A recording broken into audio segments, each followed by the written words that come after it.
Congolaises et Congolais, chers compatriotes, je voudrais, avant toute chose, remercier l'Éternel Dieu pour toutes ses bénédictions.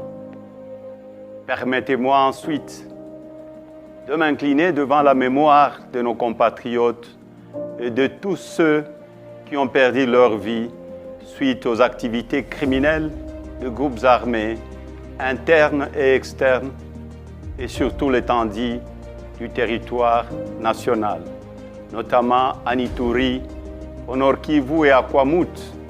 Je renouvelle mes condoléances aux familles éplorées et à la nation tout entière. Je n'ai pas manqué dans mes prières quotidiennes de penser à nos regrettés disparus et à leurs familles. Aucun de Congolais, ni toute autre personne vivant dans notre pays ne devrait payer de sa vie du fait de l'incapacité des autorités établies à protéger les citoyens et leurs biens. Chers compatriotes, la vie de nos concitoyens ne peut être sacrifiée sur l'autel des intérêts égoïstes. C'est ici pour moi l'occasion d'honorer la mémoire des victimes de la barbarie et des injustices, parmi lesquelles notre regretté frère et camarade de Rez-Mémoire, Chérimain Okende, dont le corps est toujours gardé depuis bientôt 4 mois entre les mains de la justice, sans aucune explication, prolongeant ainsi une douleur inacceptable ressentie par sa famille et ses proches. Mes pensées vont également à tous nos compatriotes qui croupissent injustement en prison pour des raisons purement politiques. Chers compatriotes, s'agissant du processus électoral en cours, le pays le plus peuplé d'Afrique centrale, la République démocratique du Congo, ira aux urnes le 20 décembre prochain pour élire son 6e président, ainsi que le représentant du peuple à plusieurs niveaux. Ce processus se déroule dans un contexte de conflit armé persistant dans la partie est du pays et suscite également beaucoup d'inquiétudes sur plusieurs plans. Malgré les faiblesses observées et plusieurs fois dénoncées, je tiens à saluer l'attitude de la CENI et la Cour constitutionnelle pour le traitement équitable des candidatures à l'élection présidentielle. Je les exhorte à garder la même attitude jusqu'à la fin du processus électoral en vue de redorer l'image de notre pays.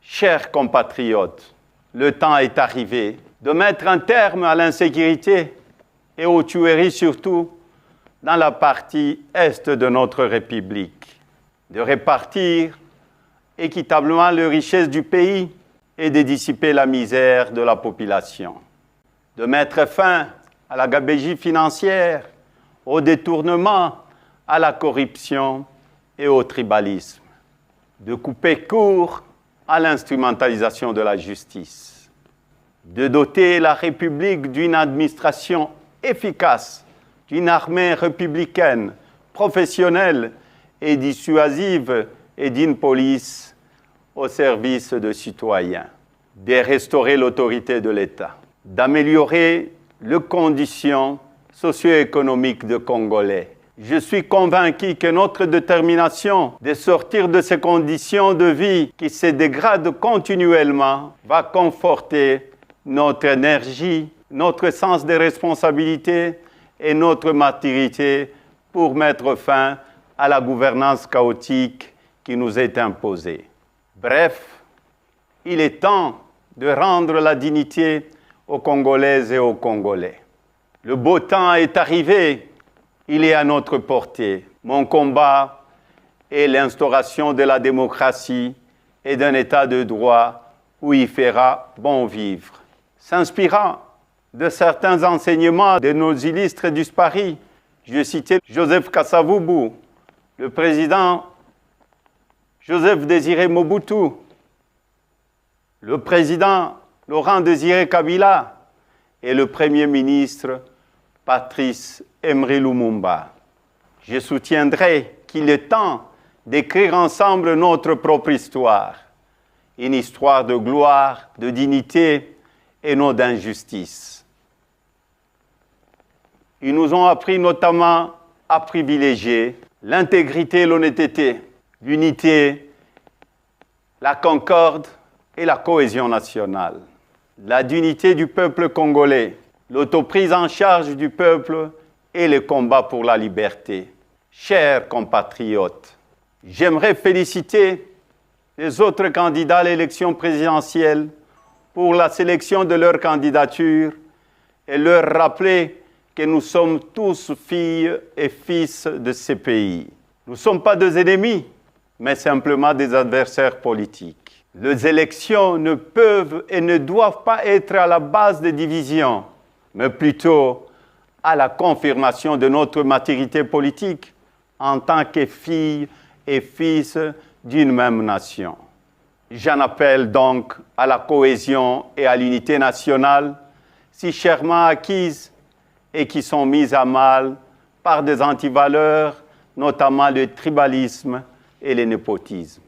Nous devons tous de sensibiliser nos équipes de campagne et nos militants au respect mutuel et aux échanges constructifs pour le bien-être de notre pays. Par ailleurs, je demanderai à tous les candidats de s'impliquer dans le processus électoral afin que la vérité des urnes soit respectée et observée par tous. Chers compatriotes, malgré tant de mensonges, d'intoxication, de diabolisation, de montages grossiers et de manipulation à mon égard, vous avez continué à faire confiance en ma modeste personne. En dépit des intimidations, de menaces et de turbulences de tout genre, vous n'avez pas baissé le bras et vous avez milité avec détermination pour que la CENI et la Cour constitutionnelle travaillent dans le strict respect de nos lois lors de l'analyse et du traitement de dossiers de candidats à l'élection présidentielle. Je vous en remercie et vous exhorte à rester vigilants jusqu'à la publication de résultats qui seront la consécration de notre victoire tant attendue. Je tiens également à remercier la communauté internationale pour son appui et son accompagnement dans ce processus dont tous les Congolais attendent une issue heureuse et respectueuse de leur volonté pour un climat post-électoral apaisé. Chers compatriotes, mon parti a un programme de gouvernance chiffré qui sera dévoilé au moment opportun et pour lequel nous restons ouverts à la contribution d'un chacun en vue de sa consolidation et de son appropriation pour tous les enfants de ces beaux pays que nous avons malheureusement transformés en enfer. Pour le changement, le temps est arrivé. Pona bongwana, tango ekoki. Washituluilu, dibadi akumbani. Samuna sombodolo, tangu mefwana. Kwa mabadilisho wakati inenea. Un autre Congo est possible. Que Dieu bénisse la République démocratique du Congo et son peuple. Je vous remercie.